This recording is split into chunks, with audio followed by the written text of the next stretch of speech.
की दादा आज कुठेतरी बाहेर येतील, उद्या बाहेर येतील आणि आपल्याला भेटतील. तशी इच्छा आमची असली तरी आम्हा सगळ्यांना माहीत आहे की दुर्दैवाने तो दिवस त्या ठिकाणी येणार नाही. जो घात झाला, अपघात झाला, त्याच्याबद्दलची माहिती ही त्यांच्यासमोर आली पाहिजे, लोकांसमोर आली पाहिजे आणि दादांना तिथे न्याय मिळाला पाहिजे. यासाठी महाराष्ट्रातले लोक, सामान्य लोक, शेतकरी, कष्टकरी, युवा, विद्यार्थी, महिला या सर्वांची इच्छा आणि त्यासाठी ते त्यांच्या त्यांच्या लेवलवर प्रयत्न करत आहेत. कुणी सोशल मीडियावर बोलतंय, कुणी चहाच्या टपरीवर बोलतंय. गवत खुरपत असताना महिला एकत्रित येऊन लाडकी बहीण योजना ज्यांनी आणली तोच व्यक्ती तिथं राहिला नाही आणि त्या व्यक्तीला न्याय मिळाला पाहिजे. काल डीजीसीएकडनं जे काही त्या ठिकाणी अहवाल दिला गेला त्या अहवालावर मी बोलेलच, पण डीजीसीएने आतापर्यंत दिलेले कुठले कुठले अहवाल आहेत ते क्रमवारीने आपल्या समोर त्या ठिकाणी मी मांडेल. खरे ठरत आहेत आणि नेमके 4च उड्डाणं बंद केलेली आहे अशी ही कारवाई आहे. काय सांगाल? 28 जानेवारीला जी दुर्दैवी घटना घडली, ज्याच्यामध्ये या महाराष्ट्राचे मोठे नेते आदरणीय अजितदादा यांचा दुर्दैवी मृत्यू त्या अपघातामध्ये त्या ठिकाणी झाला, तो आमच्या सर्वांसाठी आणि महाराष्ट्रासाठी एक काळा दिवस.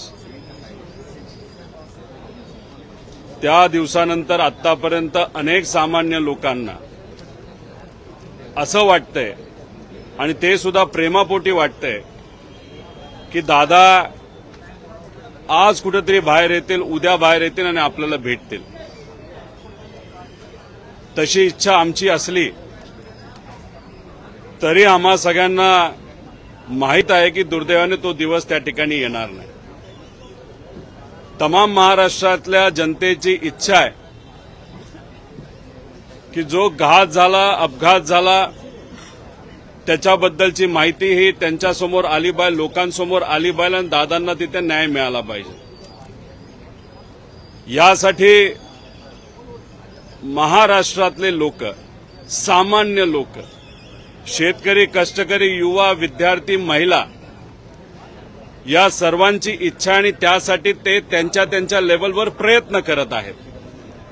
कुणी सोशल मीडियावर बोलतंय, कुणी चहाच्या टपरीवर बोलतंय. गवत खुरपत असताना महिला एकत्रित येऊन लाडकी बहीण योजना ज्यांनी आणली तोच व्यक्ती तिथं राहिला नाही आणि त्या व्यक्तीला न्याय मिळाला पाहिजे. यासाठी ते तिथं प्रयत्न करतायत. काम झालं पाहिजे, नवीन कंपनी आल्या पाहिजे, नोकऱ्या आल्या पाहिजे, यासाठी युवा सुद्धा आता चर्चा त्या ठिकाणी करत आहेत. जो नेता यासाठी लढत होता तोच आज आपल्यात नाही. त्याच्याबद्दल काय झालं, कसं झालं, कुणी केलं, अशा पद्धतीने महाराष्ट्रातली तमाम जनता त्यासाठी प्रयत्न करत आहे, लिहित आहे आणि वाट बघत आहे. याच्यासाठी काही जण सोशल मीडियावर लिहित आहेत.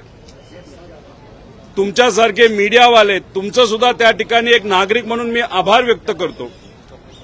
तुम्ही जे मेन स्ट्रीम मीडिया आहेत, प्रिंट मीडिया आहेत, त्याच्याचबरोबर सोशल मीडियावर छोटे मोठे मीडिया चॅनल चालवणारे जे सर्व लोक आहेत, रील्स करणारे लोक आहेत, अजितदादा पक्षाचे आमदार अमोलजी मिटकरी, ठोंबरेताई व त्यांच्यातले जे कोणी पदाधिकारी आपापल्या लेवलला लढतायत ते सुद्धा असतील, माझ्यासारखे परिवारातले काही लोक आणि कार्यकर्ते, असे सर्वच लोक आपापल्या लेवलला तिथं लढत आहेत.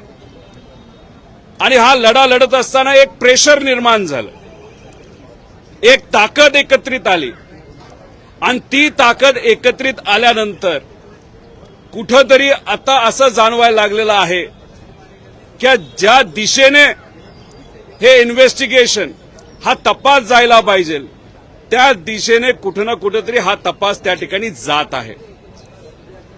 पण हा जात असताना त्याच्यामध्ये काही गोष्टी आपल्याला जाणवतात. काल डीजीसीए कडनं जे काही त्या ठिकाणी अहवाल दिला गेला त्या अहवालावर मी बोलेलच, पण डीजीसीएने आतापर्यंत दिलेले कुठले कुठले अहवाल आहेत ते क्रमवारीने आपल्या समोर त्या ठिकाणी मी मांडेल. आज आपल्या माध्यमातून मी बोलतोच आहे, पण 2 दिवसात मी अजून एक प्रेस कॉन्फरन्स घेणार आहे आणि त्या प्रेस कॉन्फरन्सच्या माध्यमातून अजून काही गोष्टी मी तिथं सांगणार आहे. पण आज या प्रेस कॉन्फरन्सच्या माध्यमातून लगेच आम्ही काय करणार आहोत आणि कालचं जे काही डीजीसीए कडनं स्पष्टीकरण आलं आहे त्याच्यावर फक्त मी त्या ठिकाणी बोलेल. याच्यामध्ये 28 जानेवारीला डीजीसीए कडनं हा अहवाल त्या ठिकाणी दिला गेला, म्हणजे ऍक्सिडेंट झाल्या त्याच दिवशी हा अहवाल आला होता. 28 जानेवारी 2026 1:36 दुपारचा. याच्यामध्ये त्यांनी असं लिहिलंय की the last regulatory audit carried out by DGCA in the month of फेब्रुवारी 2025 no level 1 findings were issued. म्हणजे 28 जानेवारीला जेव्हा दादांचं शव हे हॉस्पिटलमध्ये होतं, पोस्टमॉर्टम त्यांचा सुरू होता, अख्खं महाराष्ट्र त्या ठिकाणी दुःखाच्या डोंगरामध्ये दुःखात त्या ठिकाणी होतं, तेव्हाच यांनी हा रिपोर्ट काढला आणि ह्याच्यात सांगितलं. नाहीतर तिथं व्हीएसआरला क्लीन चिट देण्याचा पहिला प्रयत्न हा 28 जानेवारीला त्या ठिकाणी झाला. याच्यामध्ये सांगितलं होतं लेवल 1चं कुठेही काय त्या ठिकाणी अडचण आम्हाला जाणवली नाही.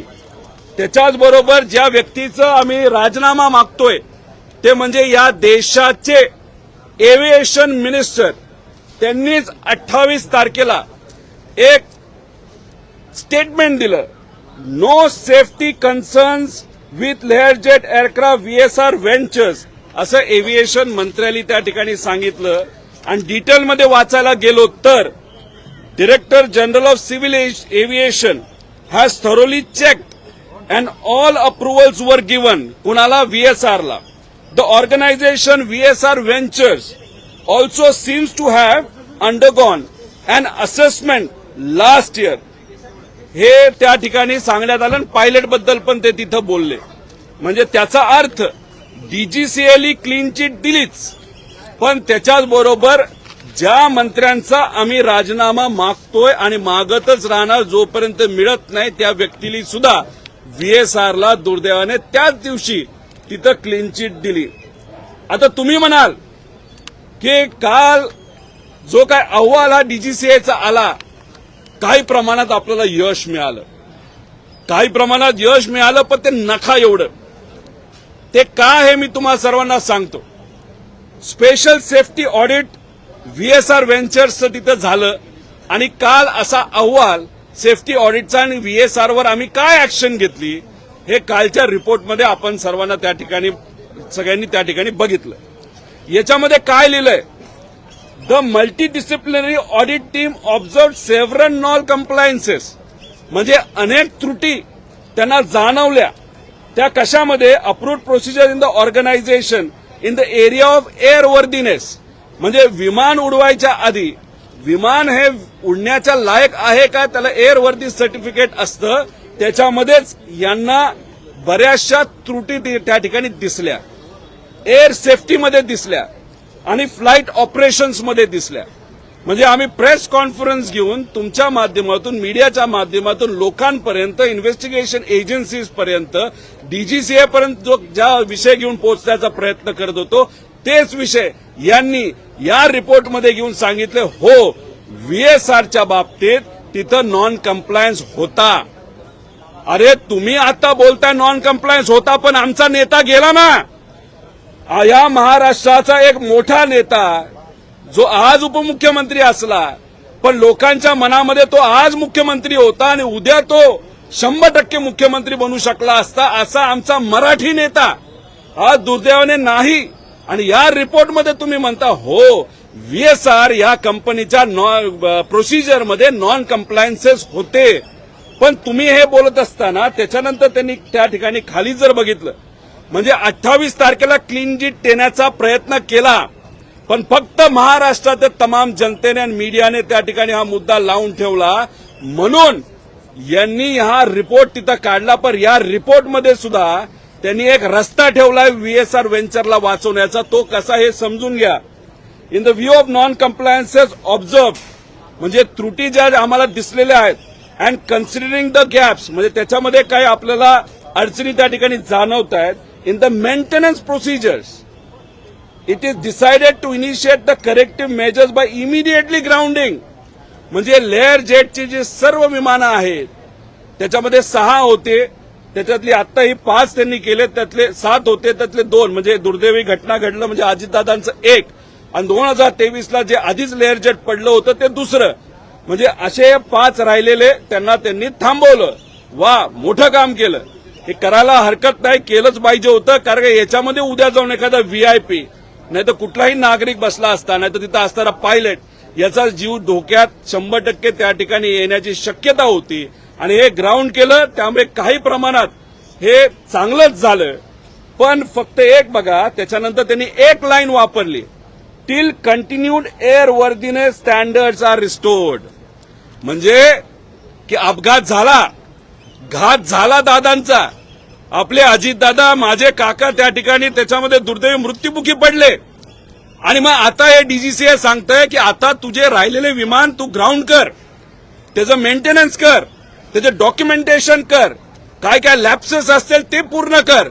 म्हणजे till continued airworthiness standards are restored, म्हणजे एअर वर्दी स्टँडर्ड झाले मग उडवायला लाग, मग धंदा करायला लाग, मग पैसा कमवायला लाग. मग तुझे जे पैसेवाले आणि राजकीय लोक जे इन्व्हेस्टर तुझ्यामध्ये आहेत त्याची तू काळजी घेत जा, असं तिथं DGCA अप्रत्यक्षपणे सांगितलं असं त्या ठिकाणी आपल्याला बघायला मिळतंय. त्यामुळे हे जे काय केलं तुम्ही फक्त दिखावा तिथं करताय, तुम्हाला फक्त दाखवायचं की आम्ही त्या ठिकाणी ऍक्शन घेतली. आणि आमचं एक मत आहे की तुम्ही काय करता की VSRचे हे 5 मशीन्स विमानं ही तुम्ही ग्राउंड केली. बरं, मला तुम्ही सांगा की आता VSR चा मालक हे हलकट माणूस आहे, तो कामचुकार माणूस आहे, तो तिथं मेंटेनन्स मध्ये पैसे खातो, तो मेंटेनन्स नीट करत नाही. हे सगळे मुद्दे आम्ही सांगितले. मग एखादा माणूस एखाद्या विषयामध्ये जर चोरी करत असेल, तो फक्त लेअर जेटमध्ये चोरी करणार आहे का? तो लेगेसीमध्ये चोरी करणार नाही का? तो ग्लोबल नावाच्या विमानामध्ये जे काही त्याच्याकडे आहेत त्याच्यामध्ये तो चोरी करणार नाही का? बीचक्राफ्ट नावाचं विमान, त्यात तो चोरी करणार नाही का? चोरी करणारा माणूस आणि मर्डर करणारा माणूस आणि सिरियल किलर हा काय एकाच विषयामध्ये तो फक्त त्या बाबतीत तसा वागतो असं नाही, सगळ्याच बाबतीत तो वागतो. आणि जर तुम्ही त्याचं लेअर जेटच्या बाबतीत काही नॉन कम्प्लायन्सेस आहेत असं सांगत असाल तर त्याचे नॉन कम्प्लायन्सेस बाकी विमानामध्ये 100% तिथं असू शकतात. आणि त्या विमानामध्ये आज या राज्याचे मुख्यमंत्री सुद्धा त्या ठिकाणी ट्रॅव्हल करतात, उपमुख्यमंत्री जे दुसरे ते सुद्धा त्याच्यामधून त्या ठिकाणी प्रवास करतात, सेलिब्रिटी प्रवास करतात, क्रिकेटर, पिक्चरवाले लोक असतील, बिझनेसमॅन प्रवास करतात. मग जर तुम्ही 5 विमानं ग्राउंड करत असाल तर मग बाकीची विमानं उडवत ठेवायला, धंदा करायला तुम्हाला कुणी सांगितलंय? त्यामुळे तुम्ही ग्राउंड करत असताना सगळेच विमान तुम्ही ग्राउंड करा. कारण का एका कुठल्या तरी हॉटेलमध्ये जर तिथे ड्रग्ज सापडले असतील आणि त्या मालकाचे 5 हॉटेल असतील तर बंद करत असताना एक हॉटेल बंद करून चालणार नाही, सगळे हॉटेल बंद करावे लागतील. तसंच या विमानाच्या बाबतीत सुद्धा VSRच्या ज्या काही विमानं आहेत ती तिथं लगेचच्या लगेच ग्राउंड झाली पाहिजे. पण तसं होणार नाही.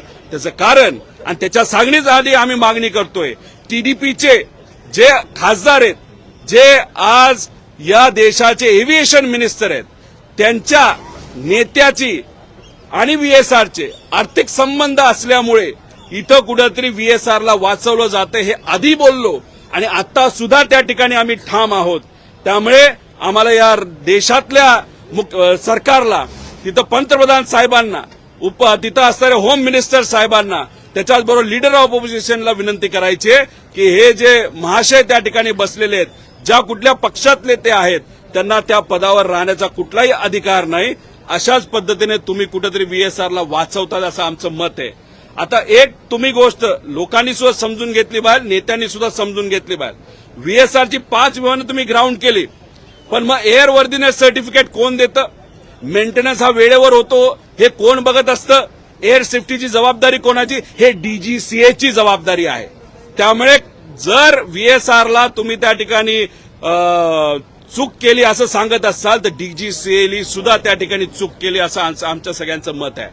त्यामुळे आम्ही आता ही मागणी करत आहोत की आमचं असं मत आहे की आता तुम्ही व्हीएसआर व्हेंचरच्या मालकावर त्या ठिकाणी कारवाई केली पाहिजे, त्याला तुम्ही ताब्यात घेतलं पाहिजे. त्याच्याचबरोबर डीजीसीएचे जे कुठले अधिकारी या विमानाशी आणि इतर विमानाशी त्या ठिकाणी निगडीत होते त्या लोकांवर सुद्धा कारवाई तिथं होणं तितकंच महत्वाचं आहे. अॅरो नावाची जी कंपनी या महाराष्ट्रामध्ये ज्यांनी त्यांच्या व्हॉट्सअपवर असं सांगितलं होतं की हा विमान उडण्यालायक आहे आणि त्या दिवशी इथं वेदर पण ओके आहे, आपल्याला व्हिजिबिलिटी चांगली आहे, तेव्हा त्या कंपनीवर सुद्धा कारवाई झाली पाहिजे. आणि त्या ग्रुपमध्ये असणारे या राज्य सरकारचे जे कोणी त्या विभागाचे योग्य असे अधिकारी आहेत त्या अधिकाऱ्यांवर सुद्धा कारवाई करण्याची जरूरत आहे. कारण व्हीआयपी जर आमचे अजितदादा तिथे ट्रॅव्हल करत होते मग तुमची जबाबदारी होती की त्या सगळ्या गोष्टींमध्ये लक्ष घेऊन ते खरंच विमान हे उडण्यालायक होतं का नव्हतं याच्याकडे सुद्धा तिथं लक्ष देण्याची जरूरत आहे असं आमचं त्या ठिकाणी मत आहे. त्यामुळे त्यांच्यावर सुद्धा कारवाई होणं हे महत्वाचं आहे.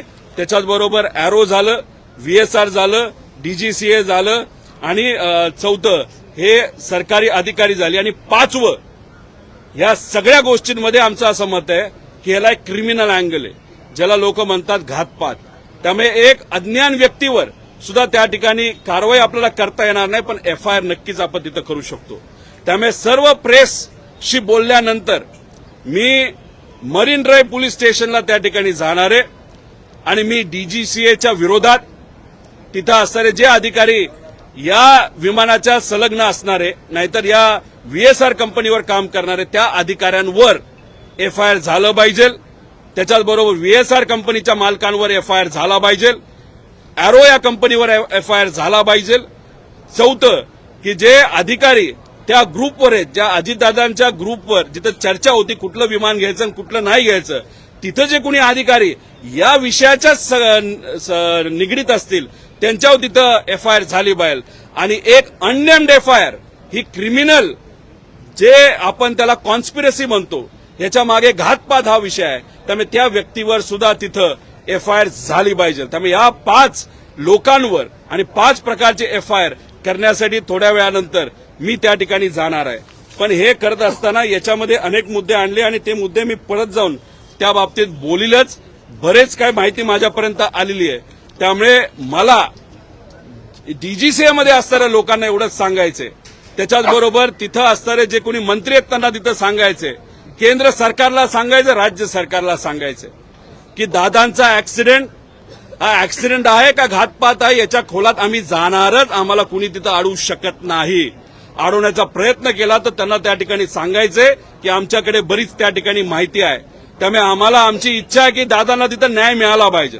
ऍक्सिडेंट झाला का घातपात झाला हे लोकांसमोर त्या ठिकाणी आलं पाहिजे. आणि त्यासाठी कुठेही जावं लागलं, कसंही लढावं लागलं, त्यासाठी महाराष्ट्राचा प्रत्येक व्यक्ती हा लढायला तयार आहे. पाताळात जावं लागलं तरी आम्ही पाताळात जाऊ, पण जो कोणी जबाबदार व्यक्ती आहे त्याला बाहेर काढल्याशिवाय आणि जेलमध्ये टाकल्याशिवाय आणि त्याला जबाबदार धरल्याशिवाय आम्ही शांत बसणार नाही. पण हे करत असताना मला अजून एक मुद्दा इथं मांडायचा आहे. राज्य लेवलला मर्यादा आहेत लढायसाठी.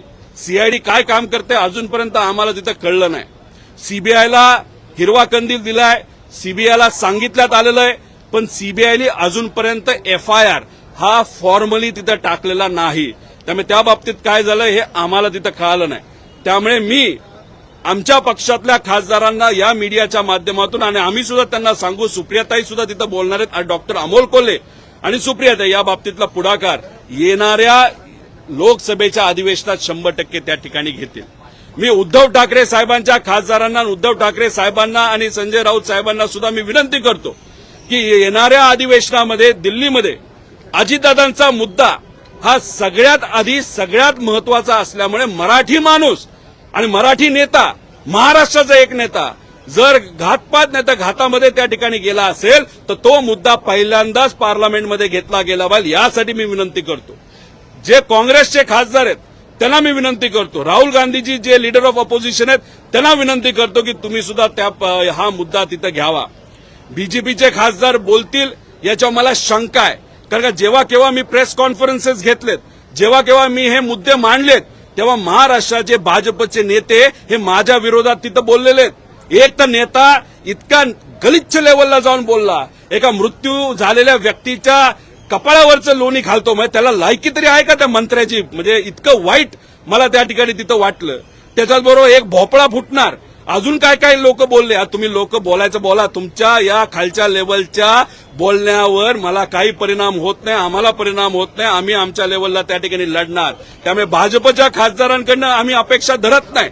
पण काही दिवसांपासून आपण जर बघितलं तर एकनाथ शिंदे साहेबांचे काही नेते मंत्री काही प्रमाणात या इन्व्हेस्टिगेशनच्या बाजूने सकारात्मक बोलत आहेत. त्यामुळे त्यांच्या खासदारांना, एकनाथ शिंदे साहेबांना, श्रीकांत शिंदेंना मी विनंती त्या ठिकाणी करतो.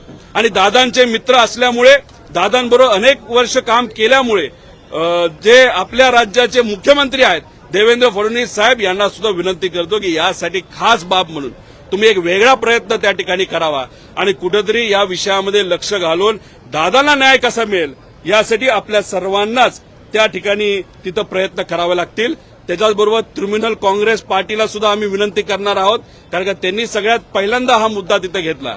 पण दुसऱ्या दिवशीच तिथं अंत्यविधी असल्यामुळे लाखो लोक तिथं येणार असल्यामुळे पवार साहेबांनी स्टेटमेंट देत असताना तिथल्या लाखो लोकांच्या सेफ्टीसाठी एक वेगळं स्टेटमेंट तिथं दिलं होतं. पण नंतर इन्व्हेस्टिगेशन 13 दिवस केल्यानंतर बरेच काय गोष्ट हे त्या ठिकाणी आपल्याला तिथं दिसले. आज एफआयआर आम्ही करत असताना एफआयआर घेतील अशी आमची अपेक्षा आहे. पण आज जर आमचा एफआयआर घेतला नाही, नुसती नोंद जर केली, तर उद्याच्या दिवशी बारामतीला जाऊन लोकांच्या उपस्थितीमध्ये 100 असतील, 10 असतील, 1 असेल का 1000 असतील हे मला तिथं सांगता येणार. तिथं जाऊन मात्र तिथं असणाऱ्या पीआय समोर जाऊन आम्ही बसू आणि एफआयआर होत नाही तोपर्यंत आम्ही त्या ठिकाणी उठणार नाही. त्यामुळे आज मरीन ड्राईव्हच्या तिथं पोलीस स्टेशनला आणि आज जर इथं एक्सेप्ट नाही झालं तर उद्या बारामतीला जाऊन हे एफआयआर तिथं आम्ही करू. आणि अनेक लोकांनी आम्हाला इच्छा व्यक्त केलेली आहे की आम्ही आमच्या लेवलला आमच्या पोलीस स्टेशनला एफआयआर करू. एक मला महाराष्ट्राच्या तमाम लोकांना सांगायचंय, हा लढा माझ्या एकट्याचा नाही, हा लढा सगळ्यांचा आहे, हा फक्त परिवाराचा नाही. तुम्हाला जे जे वाटतं, जे योग्य आहे ते योग्य वाटत असेल, जर तुम्हाला वाटतं की दादांच्या वतीने एक एफआयआर तुमच्या भागात व्हावा, तो विषय तुमचा आहे, तुमचं प्रेम असेल तर तुम्ही त्या ठिकाणी त्या गोष्टी सर्व कराव्यात. पण बारामतीकरांनी काल परवा जे काय गावं बंद पाडली, त्यांनी त्या ठिकाणी जे काय कलेक्टरला विनंती केली, आणि हे काय फक्त एकाच तालुक्यात झालं नाही, दादांवर प्रेम करणारे सामान्य कार्यकर्ते मराठी लोक या अख्ख्या महाराष्ट्रामध्ये आहे. त्यामुळे तो विषय फक्त एका तालुक्यापुरता राहील असं मला वाटत नाही. फक्त गव्हर्नमेंटच्या प्रॉपर्टीची काळजी आपण सर्वांनी घेतली पाहिजे. आपण कुठेतरी शांततेत जी आपली विनंती आहे त्या ठिकाणी मांडली पाहिजे, एवढंच तिथं मी आपल्या सर्वांना म्हणेल. पण आता एफआयआर हा तिथं आम्ही करू आणि एफआयआर करत असताना वेगवेगळ्या कलमाच्या अंतर्गत आम्ही तिथं एफआयआर हे करणार आहोत. ज्याच्याबद्दलची माहिती एकदा एफआयआर झाला नाही तर एकदा रिक्वेस्ट आम्ही दिली तर ती रिक्वेस्ट झाल्यानंतर मी आपल्या सर्वांना या बाबतीत नक्कीच डिटेलमध्ये सांगेन. त्यावर अमोल मिटकरी असतील किंवा तुम्ही असतील या सगळ्या विषयात स्थगन प्रस्ताव आणण्यासंदर्भामध्ये तुम्ही काही करणार आहात का? सभागृहामध्ये तुम्ही आज दिवसभर असाल. एकदा एफआयआर तर होऊ दे, एफआयआर करून देतात का नाही हे आधी आपल्याला बघावं लागेल. एफआयआर जर झाली तर मग कुठेतरी आपल्याला म्हणावं लागेल की हा इथं जे असणारे प्रशासन आहे, इथं असणारे जे अधिकारी आहेत त्यांची सुद्धा इच्छा आहे आणि शासनाची सुद्धा इच्छा आहे की एफआयआर तिथं झालं पाहिजे. कारण क्लिअर कट याच्यामध्ये सांगितलं आहे की हो VSR ची चूक होती आणि VSR ची चूक ज्या विषयामध्ये होती ते मॉनिटर करण्याची जबाबदारी DGCIची होती. त्यामुळे या सगळ्या लोकांवर एफआयआर 100% त्या ठिकाणी होऊ शकतात असं आमच्या वकिलाचं मत आहे. काल जो अहवाल आलाय त्यावरून कुठेतरी तपास योग्य दिशेने जातो असं वाटतं. महाराष्ट्राकडनं जो प्रेशर येतोय, कारण का 28 जानेवारीला जो अहवाल आला VSRला क्लीन चिट दिली होती, आता महाराष्ट्रामधून प्रेशर वाढत गेलं आणि हे इथंच थांबेल असं समजू नका. प्रत्येक व्यक्तीला असं वाटतंय की दादांना न्याय मिळाला पाहिजे, प्रत्येक तालुक्यातल्या व्यक्तीला वाटतंय आणि दादांवर प्रेम करणाऱ्या जे ते करोडो लोक आहेत. त्यामुळे प्रत्येक व्यक्तीला वाटतं आणि सगळ्यांनी सोशल मीडियापासून पार रस्त्यापर्यंत, गाव बंद करण्यापासून दुकान बंद करण्यापर्यंत या सगळ्या गोष्टींमध्ये लक्ष घातल्यामुळेच कुठेतरी आता ही डीजीसीए नाही तर मंत्री आणि मंत्र्यांवर प्रेशर त्या ठिकाणी आल्यामुळेच कुठेतरी हे दाखवण्याचा प्रयत्न आहे. कारण कालचा अहवाल बघितल्यानंतर त्याच्यामध्ये व्हीएसआरला वाचवण्यासाठी सुद्धा तितकाच प्रयत्न केला जातोय. व्हीएसआरने अजून गेल्या काही दिवसात काय काय केलंय आणि त्याला कसं सरकारकडनं मदत झाली मी आज तर सांगत नाही, पण 2 दिवसामध्ये प्रेस कॉन्फरन्स घेऊन मी आपल्या सर्वांना सांगेन. सर, बारामती विधानसभेची निवडणूक जी आहे ती सुनेत्रा पवार लढणार यावरती राष्ट्रवादीच्या कोर कमिटीच्या बैठकीमध्ये निर्णय झालेला आहे. महाविकास आघाडी या सगळ्या बारामती विधानसभेच्या संदर्भात काही चर्चा करणार आहे का? बैठक घेऊन कोण लढवायची काय? एक तर मी कुठला मोठा नेता नाही, पुन्हा तिकीट पक्षाकडनं द्यायचं नाही द्यायचं या निर्णय प्रक्रियेमध्ये मी त्या ठिकाणी नसतो. पण अजित काकांचा पुतण्या म्हणून, पवार परिवारातला एक व्यक्ती म्हणून, बारामतीमध्ये माझा जन्म झालाय म्हणून, तिथला एक नागरिक म्हणून आणि या महाराष्ट्राचा एक नागरिक म्हणून मला एवढंच वाटतंय की जर सुनेत्रा काकी तिथं आमदारकीसाठी या पोटनिवडणुकीमध्ये उभा राहत असतील तर ती निवडणूक ही बिनविरोधच त्या ठिकाणी झाली पाहिजे. यासाठी सगळ्यांनीच, आमच्या पक्षाली सुद्धा आणि इतर पक्षांनी सुद्धा त्या बाबतीत त्या ठिकाणी पुढाकार घेतला पाहिजे. आणि जे कोणी अपक्ष उभा राहायचा म्हणून राहतात त्यांनी जर त्या ठिकाणी उभं राहिलं तर लोक त्या बाबतीत काय करतील तो त्यांचा विषय. पण शेवटी ही लोकशाही आहे, त्यामुळे लोक नक्कीच एक संवेदनशील विचार करून ताईंना या निवडणुकीमध्ये, या पोटनिवडणुकीमध्ये म्हणजे काकींना, सुनेत्रा काकींना बिनविरोध करतील असं मला वाटतं. पण अजूनपर्यंत माझ्या पक्षापर्यंत मी पोचलेलो नाही. पक्षाला न बोलता न विचारता हे स्टेटमेंट या ठिकाणी दिलं. प्रोटोकॉल तोडल्यामुळे मी माझ्या पक्ष प्रमुखांचं त्या ठिकाणी दिलगिरी व्यक्त करतो. पण मलाही हा विश्वास आहे साहेबांची सुद्धा हीच भूमिका असणार आहे, आमच्या नेत्यांची, सुप्रियाताईंची सुद्धा आणि आमच्या प्रदेश अध्यक्षाची सुद्धा हीच भूमिका असणार है. जी, हिंदी में जानना चाहेंगे, डीजीसीए की तरफ से जो कॉन्ट्राडिक्टरी रिपोर्ट आया है 28 तारीख को क्लीन चिट की गई, अभी कह रहे हैं कि एयरवर्दीनेस सर्टिफिकेट नहीं था. कैसे देखते हैं इन्वेस्टिगेशन हो रहा है क्योंकि बार बार आप सवाल उसी पे उठा रहे हैं? अगर इन्वेस्टिगेशन की बात करें तो जो 28 जनवरी को एक्सीडेंट हुआ था, वो एक्सीडेंट होने के बाद लोगों के मन में शंका थी वो एक्सीडेंट है या जानबूझ के वो प्लेन गिराया गया, मुझे उसके पीछे कुछ क्रिमिनल कॉन्स्पिरेसी है कि नहीं. ये मैं नहीं बोल रहा, लोगों के मन में चर्चा है और ये चर्चा बढ़ती ही वहां पे जा रही है. अब ये एक्सीडेंट होने के बाद अगर आप देखो तो हमने जो रिसर्च किया, रिसर्च करने के बाद आप जैसे अच्छी मीडिया, उसी के साथ जो सोशल मीडिया पे बात करने वाले लोग, रील करने वाले लोग, महाराष्ट्र के कमेंट करने वाले लोग और उसी के साथ घर में चर्चा करने वाले, दुकान पे चर्चा करने वाले, काम करते वक्त चर्चा करने वाले जो महाराष्ट्र के स्वाभिमानी जो नागरिक है, उनकी एक इच्छा थी कि ये जो इन्वेस्टिगेशन है वो राइट डायरेक्शन में जाना चाहिए. अभी देखो 28 जनवरी का डीजीसीए का ये रिपोर्ट है. उस रिपोर्ट में वीएसआर को उन्होंने वैसे देखा जाए कि टेक्निकली क्लीन चिट वहां पे दी है. Last regulatory audit was carried out by DGCA in the month of February 2025 and no level 1 findings were there. मतलब 28 तारीख को ही वहां पे DGCA ने VSR को वहां पे क्लीन चिट दी थी. अभी उसी के बाद उसी दिन में अगर आप जो मंत्री, मतलब ये जो मिनिस्टर है, उनको मैं कहना चाहता हूं कुछ दिन पहले हमने डिमांड की थी, आपने रेजिग्नेशन वहां पे देना चाहिए और वो डिमांड हम कायम रखते हैं. अभी भी हमारा कहना है जो एविएशन मिनिस्टर है इस इंडिया के, इस कंट्री के, उन्होंने इस्तीफा जल्दी से जल्दी वहां पे देने की जरूरत है. और उन्होंने उस दिन वीएसआर को इनडायरेक्टली वहां पे क्लीन चिट दी थी. उसी के साथ उन्होंने ऐसा कहा था, director general of civil aviation has thoroughly checked and all approvals were given. The organisation VSR ventures also seems to have undergone an assessment last year. That means ये clean chit वहां पे उन्होंने दी. 28 तारीख को डीजीसीए ने दी, उसी के बाद मंत्री महोदया ने दी. उसके बाद कल का जो रिपोर्ट आया, ये रिपोर्ट आने के लिए क्या क्या चीजों का रीजन हम बता सकते हैं. एक तो लोगों से जो बढ़ता हुआ प्रेशर, उसके कारण मीडिया का जो प्रेशर है उसका कारण देते हुए इस डीजीसीए पे प्रेशर आया, मंत्री पे प्रेशर आया, मंत्री के पार्टी पे प्रेशर आया, जो लोग सत्ता है उन पे प्रेशर आया. उन्होंने कल ये क्लैरिफिकेशन वहां पे दिया. लेकिन ये क्लैरिफिकेशन देते वक्त अगर आप देखो, ये टिप ऑफ द आइसबर्ग है. ठीक है, ये सक्सेस है क्या लोगों को, लोग जो लड़ रहे हैं उसका, तो हम कह सकते हैं yes, but it is only tip of iceberg. Because जो जो विषय हम सब ने वहां पे प्रेजेंट किए थे इसमें से कुछ मुद्दों पे चर्चा करने के बाद ये एक्शन लिया गया, लेकिन ये एक्शन लेते वक्त उन्होंने क्या किया, the multi disciplinary audit team observed several non-compliances of approved procedures in the organization in the area of airworthiness, air safety, flight operations.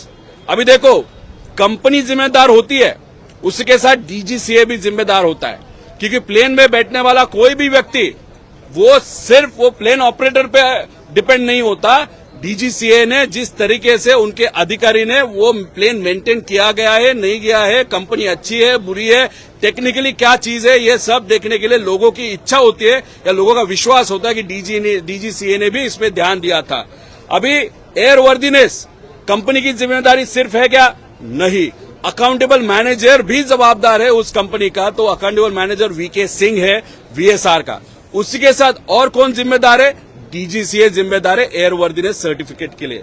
और एयर सेफ्टी के बारे में कोई भी शंका हो, कंपनी भी जिम्मेदार है और डीजीसीए भी जिम्मेदार है।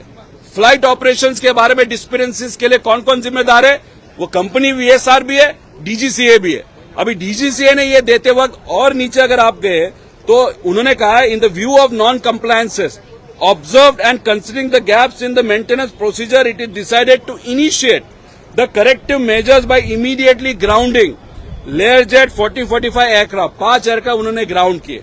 उसके बाद ये क्या लिखते वो देखो, till continued airworthiness standards are restored, मतलब DGCA wants this VSR company to prosper, to grow, to continue, to make profit, to do business। अभी इसमें अगर आप देखें तो अगर किसी को एक्शन लेनी है तो पूरा कंपनी बंद करना था। अगर लेयर जेट में डिस्पेरेंसीज डीजीसीए को दिखी तो ये बंदा नहीं, तो ये जो कंपनी वीएसआर सिर्फ एक टाइप के एयरक्राफ्ट के बारे में वहां पे नेग्लिजेंस नहीं दिखाएगी, वो दिखाएगी तो सब जगह दिखाएगी, उसके लेगेसी हो या जो भी हो। तो इसीलिए कुछ प्लेन्स के बारे में या कुछ ब्रांड के बारे में अगर ये नेग्लिजेंट है, that doesn't mean they are not negligent to some other brands और some other aircraft. Now the other thing is, now henceforth if legacy 600 what they have, उसमें अगर कोई सेलिब्रिटी, जैसे हमारे राज्य के मुख्यमंत्री लेगेसी 600 इस्तेमाल करते वीएसआर का, अगर वो आगे जाके उस प्लेन को कुछ होता है तो उसके लिए जिम्मेदार कौन होगा? उसमें cricket celebrities, movie celebrities, businessman travel करते हैं, अगर आगे जाके एक्सीडेंट हुआ तो क्या? तो इसकी नियत वीएसआर के मालिक की नियत ही अगर खराब है, उसकी नियत में ही खोट है, तो सिर्फ 5 जो फ्लाइट से वो ग्राउंड करने के बजाय आपकी कंपनी वहां पे ग्राउंड होनी चाहिए, ऐसे हम सबकी मांग है। लेकिन टीडीपी जो पार्टी है उसका जो नेता आज मंत्री करके वहां पे बैठा, एविएशन मंत्री बन के, तो उनके नेता की जो कंपनी और उसके और वीएसआर के कुछ रिलेशन होने के कारण, और बीजेपी में ऐसे बहुत सारे नेता है उनके और वीएसआर के बहुत क्लोज रिलेशनशिप होने के कारण वीएसआर पे डायरेक्ट एक्शन वहां पे ली नहीं जा रही। अभी इसमें हमारा नेता गुजर गया, अभी ये जानबूझ के किया गया या एक्सीडेंट था वो देखने की बात है। इसलिए आज 12 बजे हम और हमारे साथ कुछ कार्यकर्ता वहां पे एक पुलिस स्टेशन पे जाने वाले हैं और एक एफआईआर दर्ज करने वाले हैं, क्योंकि यहाँ पे डीजीसीए ने एक्सेप्ट किया कि डिस्पेरेंसीज थे। तो एक वीएसआर के मालिकों के ऊपर हम वहां पे एफआईआर करेंगे, उसके साथ डीजीसीए के जो अधिकारी इससे रिलेटेड है उस पर एफआईआर करेंगे। तीसरी कंपनी एरो जिन्होंने अप्रूवल दिया ओके टू फ्लाई, वो देख के दादा के पीए ने दादा को बताया ठीक है now weather is okay we can fly, Aero पे हम एफआईआर वहां पे करेंगे। चौथा, उस एरो के ग्रुप में जो अधिकारी है वो सरकार, राज्य सरकार के उस अधिकारी के ऊपर हम एफआईआर करेंगे। और 5वीं एफआईआर ये अननेम्ड एफआईआर होगी, जिसमें ये क्रिमिनल कॉन्स्पिरेसी है ऐसे लोगों का कहना है, इसलिए एक अननेम्ड एफआईआर हम करेंगे। अभी एफआईआर ये पुलिस स्टेशन लेगा कि नहीं लेगा वो देखा जाएगा। आज मुंबई में अगर उन्होंने एफआईआर नहीं लिया तो हम कल बारामती जाके लोगों के उपस्थिति में, बारामती के लोगों के उपस्थिति में वहां पे एफआईआर करेंगे। दूसरी बात, सीआईडी ने अभी तक क्या किया वो हमको नहीं मालूम। सीबीआई के पास आपने ये इन्वेस्टिगेशन दिया है, लेकिन ऑफिशियली सीबीआई की तरफ से कोई एफआईआर वहां पे हुआ नहीं, इसलिए इस चीजों में हम वहां पे ध्यान देके ये कार्रवाई करें। तो और दूसरी बात, जाते जाते वक्त हम हमारे पक्ष के जो 8 एमपीज है उनको विनती करने वाले, अमोल जी कोले के साथ बात हुआ है, सुप्रिया सुले के साथ बात हुआ है, उन दोनों ने बोला है कि हम आने वाले पार्लियामेंट्री अधिवेशन में इसके बारे में चर्चा करेंगे, वहां पे आवाज उठाएंगे और ये जो मंत्री है उनका रेजिग्नेशन वहां पे हम मांगेंगे। हम उद्धव ठाकरे साहब के पक्ष के जो नेता है, उद्धव ठाकरे साहब, संजय जी राउत जो है और उन्हीं के साथ सब खासदार, उनको हम विनती करते हैं। उसी के साथ कांग्रेस के जो सब खासदार है, नेता और leader of opposition Rahul Gandhi ji को हम विनती करते हैं कि आने वाले अधिवेशन में एक मराठी नेता, एक महाराष्ट्र का नेता, एक उप मुख्यमंत्री, एक डीसीएम वहां पे इस एक्सीडेंट में गुजर गए, वहां पे कॉन्स्पिरेसी है नहीं है, और ये जिस तरीके से इन्वेस्टिगेशन चल रहा है वो प्रॉपर ही नहीं चल रहा है। इसलिए आने वाले पार्लियामेंट में ये विषय लेना चाहिए। उसी के साथ ममता दीदी हो या बाकी जो भी पक्ष है उनके साथ हम बात करेंगे। लेकिन अगर आप देखो कुछ दिनों से जो महाराष्ट्र राज्य के जो बीजेपी के मंत्री है, उनके जो ट्रोलर्स है, वो हमारा विरोध वहां पे कर रहे हैं। बहुत लो लेवल पे जाके हमारे बारे में बात मंत्री कह रहे हैं। इसलिए बीजेपी के खासदार की तरफ से हमारी कुछ इच्छा नहीं है, हम उनके किसी भी खासदार के साथ बात नहीं करेंगे। सिर्फ अजीत दादा के जो मित्र थे फडणवीस साहब, उनको हम विनती करेंगे, बस उतना ही। लेकिन एकनाथ शिंदे साहब के जो कुछ खासदार है, श्रीकांत शिंदे जी है या उनके जो नेता है, उन्होंने प्रॉपर इन्वेस्टिगेशन इस चीज में होना चाहिए ऐसी मांग की है। इसलिए उनको भी हम विनती करेंगे पार्लियामेंट में महाराष्ट्र के वती से या महाराष्ट्र के ओर से। उसी के साथ हमारा जो नेता यहाँ पे गुजर गया, तो उनके ओर से उनको न्याय देने के लिए पार्लियामेंट में जो मित्र पक्ष है बीजेपी का, केंद्र सरकार में टीडीपी, उसके जो मंत्री है उनके रेजिग्नेशन की बात और प्रॉपर इन्वेस्टिगेशन और क्रिमिनल इन्वेस्टिगेशन इसमें होना चाहिए, उस बारे में वहां पे मांग करे, ऐसे विनती ये आने वाले पार्लियामेंट सेशन में हम करेंगे। एयर क्रैश हुआ लेकिन अभी तक कोई फॉर्मल एफआईआर नहीं दर्ज हुई है। जो एमओएस सिविल एविएशन, उनका कहना है कि मंथ एंड तक, तो जो है फरवरी एंड तक डीजीसीए का रिपोर्ट आना अपेक्षित है और वो लाएंगे। ये देखो, उनको मुझे कहना है, मुझे मालूम नहीं कि वो इस चीज में ज्यादा ध्यान क्यों नहीं दे रहे। अभी तक उन्होंने राजनीति ध्यान में रखी है क्या, या जो जैन टेम्पल का विषय अभी तक उनके दिमाग में बैठा है क्या? अरे आप भाजपा के व्यक्ति नहीं हो, महाराष्ट्र के लोगों ने आपने चुन के दिया है, तो आप थोड़ा सा आगे जाके उसके लिए प्रयत्न करो। लेकिन वो प्रयत्न उनकी तरफ से होंगे वो मुझे नहीं मालूम। 15 फरवरी का टाइम दिया था प्रिलिमिनरी रिपोर्ट का। अरे 15 फरवरी हो गया, अभी 24 फरवरी आ गया या 25 फरवरी आ गया, अभी तक अब तक प्रिलिमिनरी रिपोर्ट वहां पे नहीं आया। उसके लिए कौन जिम्मेदार है? इसलिए तारीख पे तारीख आप देते जा रहे हो। सिर्फ उसका कारण है आपको वीएसआर को बचाना है, और वीएसआर से रिलेटेड भाजपा के जो नेता है, जो बिजनेसमैन है, और टीडीपी के जो नेता है, उनको आपको बचाना है। इसलिए आपने किसको सैक्रिफाइस किया? तो आपने अजीत दादा को अनफॉर्चुनेटली वहां पे सैक्रिफाइस कौन से स्टाइल में किया? तो उनकी इन्वेस्टिगेशन आप प्रॉपरली नहीं कर रहे हो। तो आपकी जो यादें थी दादा के तरफ, आपके भावना थी दादा की तरफ, वो आपने सैक्रिफाइस करते हुए आपने कमर्शियल एंगल लिया, आपने दोस्तों का एंगल लिया, आपने राजनीतिक एंगल लिया, लेकिन दादा के इन्वेस्टिगेशन को न्याय नहीं दिया। ऐसे हम सबको वो एमओएस के बारे में वहां पे लगता है। डीजीसीए को राज्यमंत्री ऐसा कह सकते हैं कि जैसे डिस्क्रिपेंसी सामने आ रही है, you think the DGCA is completely caught napping in this, कि जैसे पहले क्लीन चिट दे रहे और अभी कह रहे कि नहीं? देखिए, डीजीसीए के सब अधिकारी करप्ट है ऐसे मैं नहीं बोलूंगा, लेकिन उसमें से कुछ अधिकारी करप्ट है, और वो जो कुछ अधिकारी करप्ट है उसका और वीएसआर का बहुत निजी संबंध है। श्वेता सिंह का नाम मैं वैसे ही नहीं ले रहा हूं। श्वेता सिंह का इन्वेस्टिगेशन अलग तरीके से होने की जरूरत है। उनके बारे में जो प्रूफ मेरे पास है, वो प्रूफ 2 दिन के बाद मैं आपके सामने लाऊंगा। लेकिन अगर आप महाराष्ट्र का एक नेता है, महाराष्ट्र का एक नेता वहां पे एक्सीडेंट में गुजर जाता है और इस विषय को आप लाइटली लेते हो, और एक कल परसों एक रेड बर्ड नाम का एक प्लेन, अनफॉर्चुनेटली जो लोग उसमें गुजर गए उनके फैमिली के साथ हम भी हैं, क्योंकि वो कैसे हुआ क्या हुआ उसके बारे में भी बात कर सकता हूं। लेकिन रेड बर्ड के ऊपर आप दूसरे दिन कार्रवाई करते हो, उसके सब पेपर आप दूसरे दिन वहां पे कन्फिस्केट करते हो, और यहाँ पे मराठी नेता अजीत दादा का एक्सीडेंट होता है, उनके बारे में आप इतना तत्परता वहां पे नहीं दिखाते, पेपर वहां पे ताबे में नहीं लेते। वीएसआर का काम धंधा वैसे भी चालू रखते हो, उसका ऑफिस चालू रखते हो। इससे हम क्या समझे? आप मराठी मानुस को कम दिखाना चाहते हो, मराठी नेता को कम दिखाना चाहते हो, या इसमें कुछ कॉन्स्पिरेसी है जो आपको दबानी है, कुछ डॉक्यूमेंटेशन है जो आपका करेक्ट करने हैं, उसके कारण आप जानबूझ के वीएसआर को बचा रहे हैं, ऐसे हम सबका कहना है। इसलिए अगर आप देखो तो रेड बर्ड के बारे में जो कार्रवाई दूसरे दिन हुई, लेकिन दादा के बारे में यहाँ पे टाइम पास चल रहा है। उसी के साथ ये जो रोहित सिंह नाम का बंदा है बहुत कनेक्टेड है, अमेरिका में था, अभी इंडिया में आया है, पीआईबी मतलब पायलट इन्वेस्टिगेशन ब्यूरो के सामने कल परसों बैठा था, आराम से एसी में बैठा था। अरे उसको पायलट इन्वेस्टिगेशन ब्यूरो के सामने क्यों ला रहे हो? उसको लाओ ना पुलिस के सामने, सीबीआई के सामने, सीआईडी के सामने। वो आप नहीं करोगे, उसको एसी में बिठा के सिर्फ चर्चा करोगे। ये जो चल रहा है ना, इसके पीछे कुछ तो फिर अलग तरीके की कॉन्स्पिरेसी, ऐसे हम सबको कहना है। अगर कॉन्स्पिरेसी नहीं है तो ये वीएसआर पे कार्रवाई आप करो, जो भी एक्शन लोगों के मन में है वो एक्शन इमिडिएटली वहां पे लेने की जरूरत है। सर, राज्यमंत्री मुरलीधर मोहोळ असं म्हणाले की या प्रकरणातला जो अहवाल आहे तो फेब्रुवारी शेवटपर्यंत येईल. तुम्ही 15 फेब्रुवारी सांगितली, 15 फेब्रुवारी होऊन गेली, आता आले 25 फेब्रुवारी, मग काय एवढा वेळ लागतोय?